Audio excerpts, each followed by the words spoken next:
means a lot. Look at the outfit right there.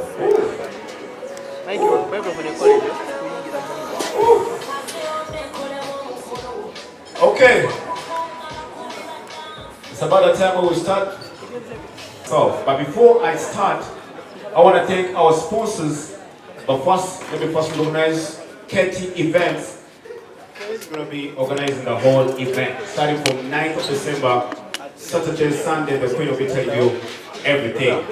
So, I want to thank NC Uganda, Captain FM, Book Anyone, the Queen herself. And before I let the Queen talk, I want to start from the sponsors. But who say who? To manye who is who and who is representing who. I think I need to start from okay, the Queen wants to apologize for coming there. Thank you so much guys for coming. First of all, I know I'm not supposed to be talking right now, but I want to take this opportunity to say I'm so sorry for being late. Usually see that late, I'm so sorry. I just wanted to apologize. Okay, that's good.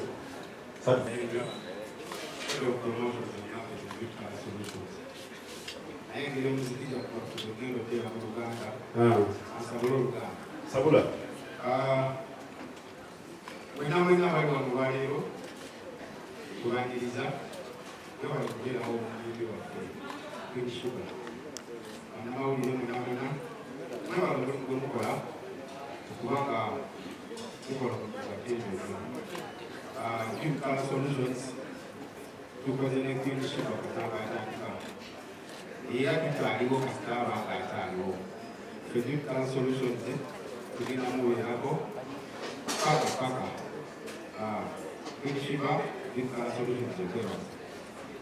Waka, work a picture of Banga in that. I think this is what for example, attribute color solutions. Come and develop brand promotion. You mind me? One now, the 22 now. Bambi Sheebah, we move on a jam show. I have put it down. Mark, no one to lay down. I don't want to buy them for me. We are not there enough to show. I have put it down. I tell you, I now buy it them. Yeah, I have put it down. I give a solution. We have got to a ticket.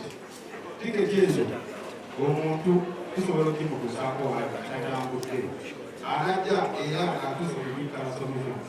Ticket is we have got to say the percentage plus to solutions. So we are going to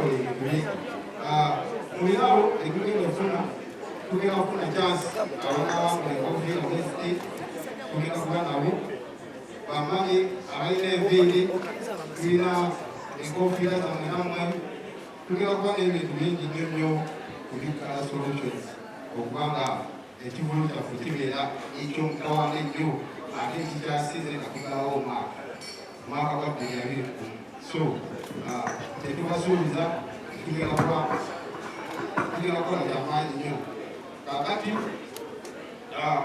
when you have to do about the you, I don't know about the Kaka, who are about to make it on the Why not that temple?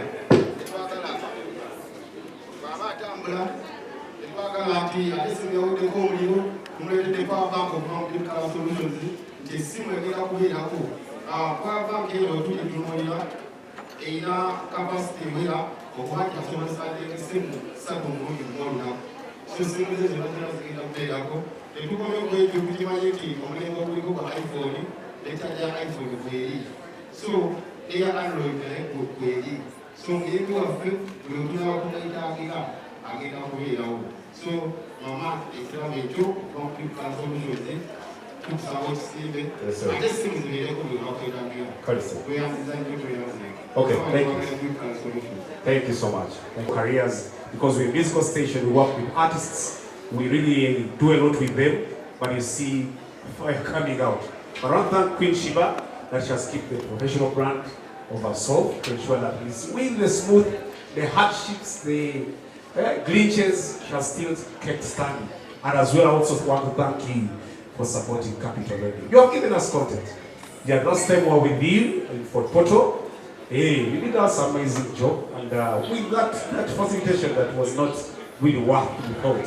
You came through on time, and of course pulled up a very energetic performance. So with those few remarks, I want to say the team at Capital loves you, and of course they will support you from the concert time until when we started, until when you feel like you're out of this country, which I don't think you're about to. Yes. And then 3, which seems to be the last, is why Capital Radio. Capital Radio has worked with Queen Sheebah for all the concerts she has been with in life. And as well, she's in our golden category for music.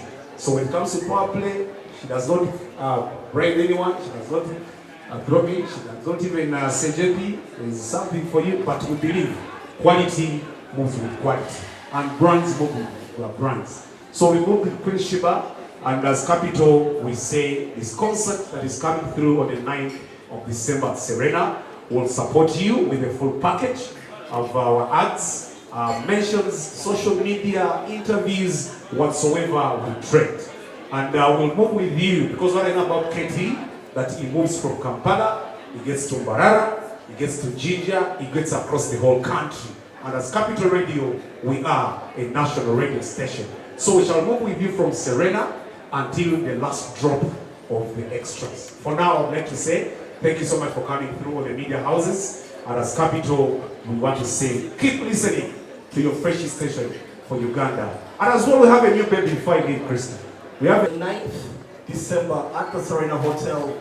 It's going to be official that this is Uganda's biggest export to the world. And as Maestro Studios, being in the background with her, working with her day in, day out, ready to present to you, the sky can only be the limit. Donald Masake, Maestro Studios, thank you so much. Thank you so much, too. What a applause, I like that. Good afternoon, everyone. My name is Tamale Kawaka. I represent Bolingo Extra of the OTV Channels Hub. We're so very excited to be working with Sheebah on this contract. We can promise you that we are going to be with you everywhere on your road from Serena to the last show. And we also want to tell our app users, we shall be giving out a few tickets as well. For everywhere, I should say. For every course, we have a few tickets to give our users on behalf.